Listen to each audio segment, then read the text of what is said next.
If the game received a burst of press and blow up of popularity, comma, that will be, press return, handled by the AI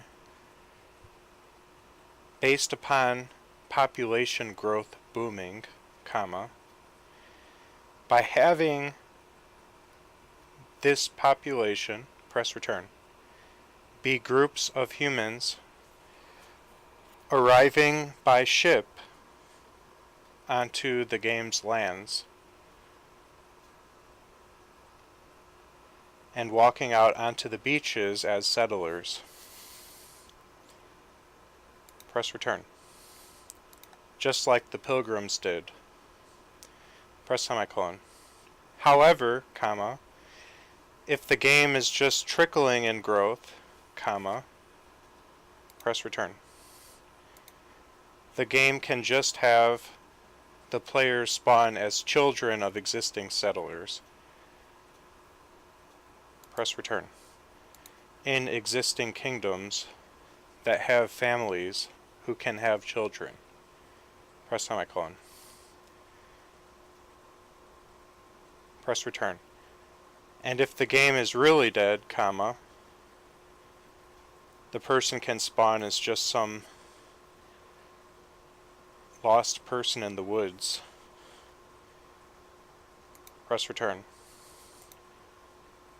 Or a traveler whose family and lands were destroyed,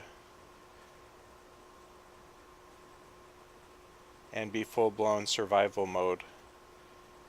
Press return. Wandering the lands,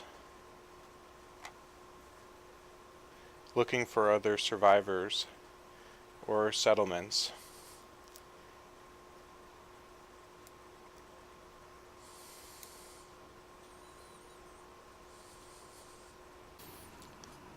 In the event that someone is very much alone, comma, have the AI generate, press return, traveling NPCs to occasionally come across these small bands of, press return, humans or solo humans, and interact with them and give them advice and offer to join up with them. Press return.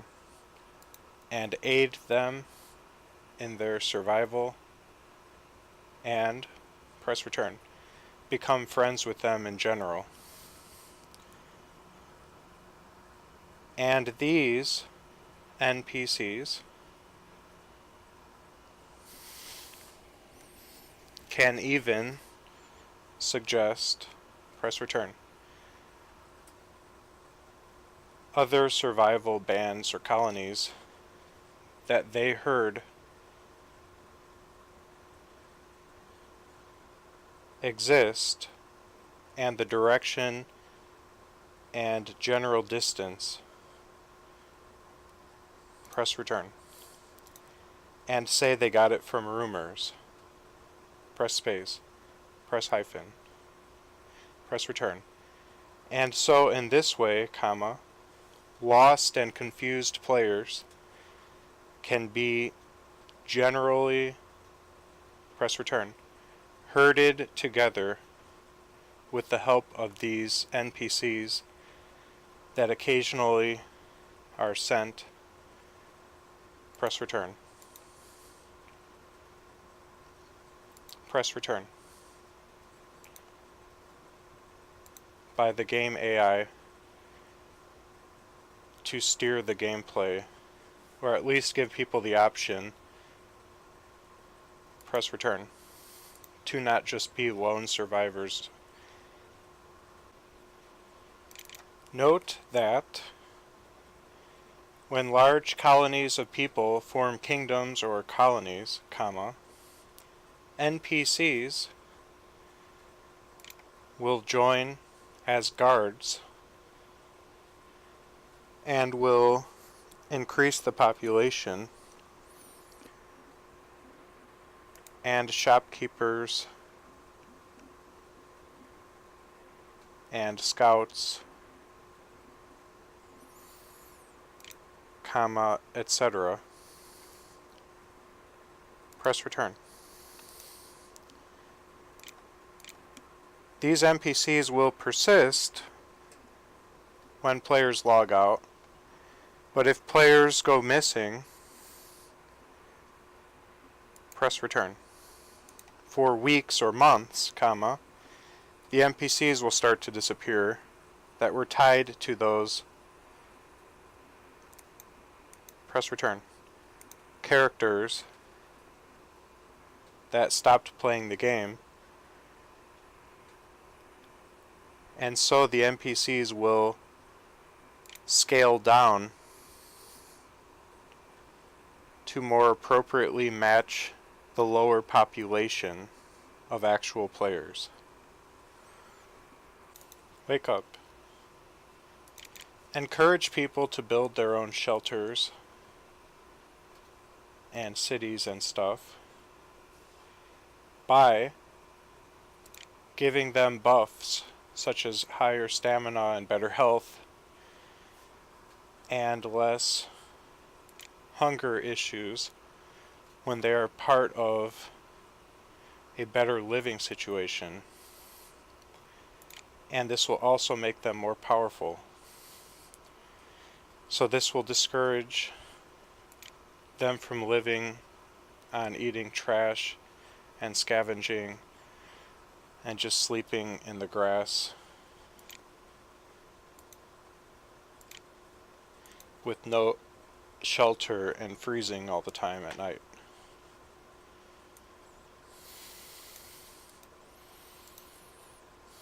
Press semicolon. Also, NPCs can be the ones that suggest to people that they build shelters,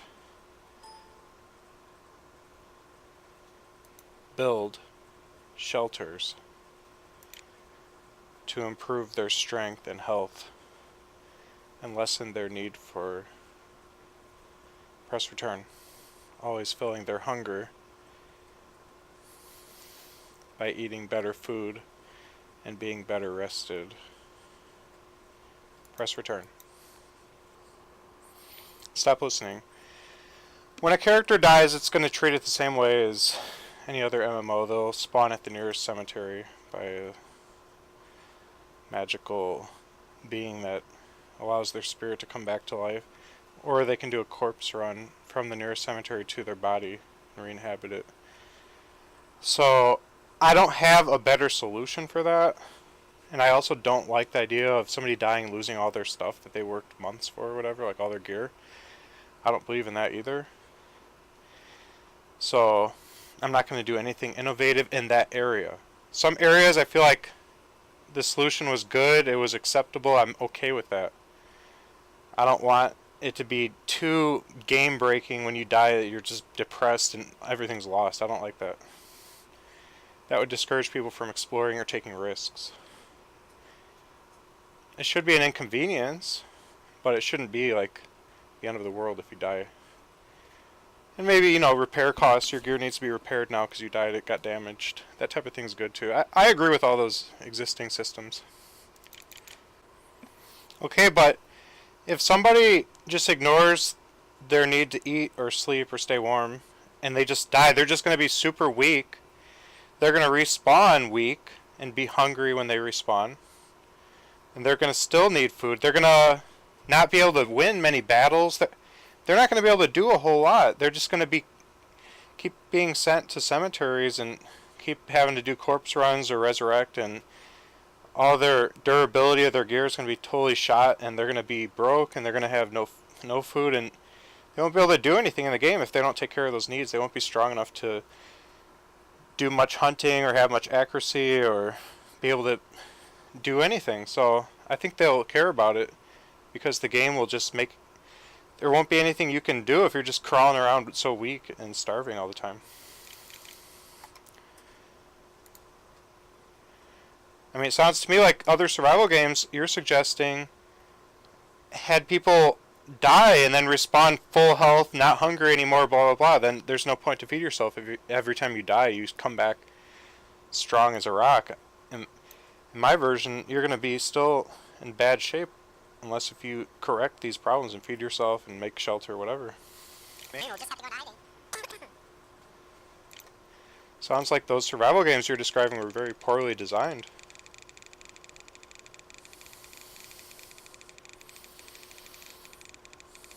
Like I said, the ideal situation will be to actually become a part of a human kingdom and have guards and develop thriving economies and have skilled blacksmiths and tailors and all work together to become very powerful as humans and be able to really clear out the land and really dominate the game as human species.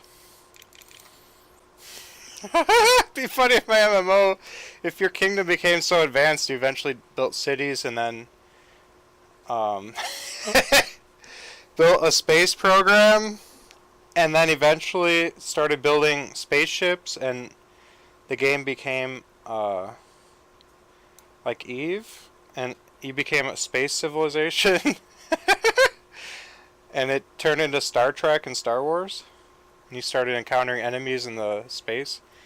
I mean, maybe that would be an expansion, but that would be sick. If it went from like medieval to like actual modern, if people stuck with the game long enough and it built up to that point, and it could take a completely different twist, and the game would just change completely then. But people would have to earn it. And a lot of people would have to play to build up civilization at that point. Driving in Teslas, running over ogres and orcs. Oh, they also probably go extinct. If man went that successful and that powerful, they would probably wipe out all of the magical creatures, and they would become so dominant, and they would start focusing less on war and more on technology, and they would just keep advancing in technology until they became a space-faring civilization. That'd be the next step. And then it'd become Star Trek and Star Wars based game.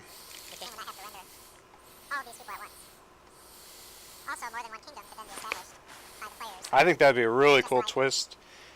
Maybe like a part 2, or like maybe the old game would still remain, but there'd be a branch off. So then it'd be like part 2, but you could still play the old game for people that really like the medieval and the orcs and stuff. So it would be an expansion that breaks away and becomes the next step as a separate game as part of a series. Or maybe I could do what World of Warcraft did and have everyone move to the next space-bearing civilization portion of the game, but then release later a classic, which will be the original game, before everything, and just kind of wipe it a clean slate to go for people that are nostalgic and want to go back to that version of the game. Yeah.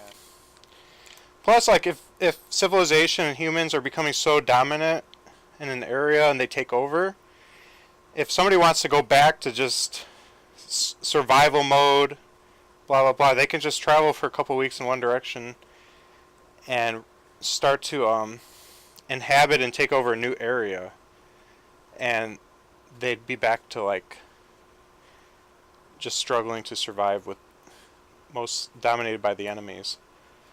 So that would be a way to kind of reset, just move away. Just that's kind of how it was with the Pilgrims settling in North America. There were big successful colonies and the Indians were driven back, but then there was still the Wild West, and you could travel into the Wild West and it was totally different. So I could have the same thing. There can always be that unsettled, hostile, wild area that hasn't been settled yet by the settlers, the human settlers. Have the character's stamina bar go down. Go down. If they are very hungry, because they would get weaker.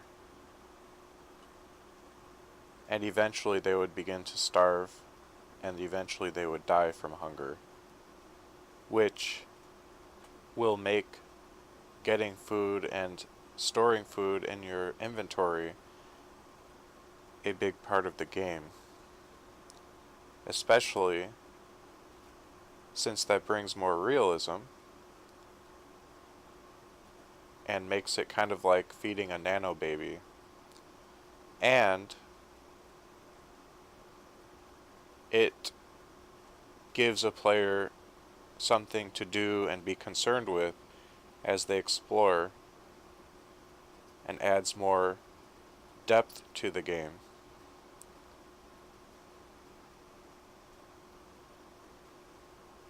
Because it gives survival a point and makes finding food become a challenge for a lone player.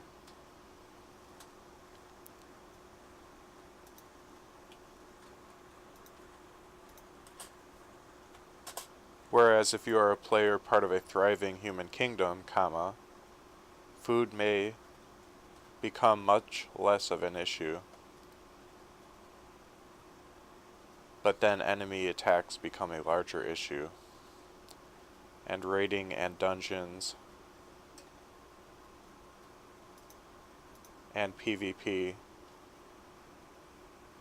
and commerce and starting businesses all become viable options instead of just survival, via foraging for food all the time, like a solo player would be doing.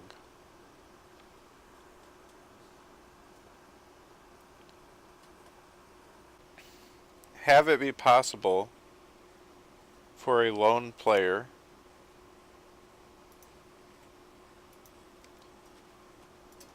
or players to be captured by the enemy and taken back to their camp while tied up, and then be roasted alive over a fire or a spit, perhaps even in a kettle,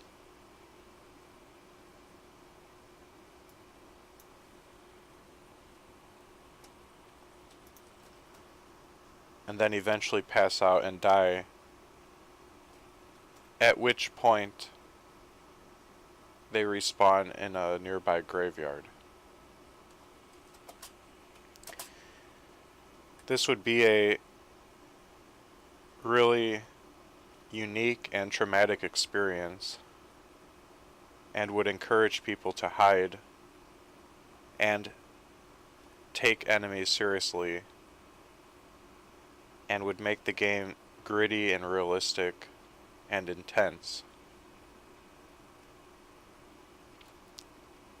and something where you would want to really try to survive and hide, or form groups to defend yourself from having this sort of thing happen to you again.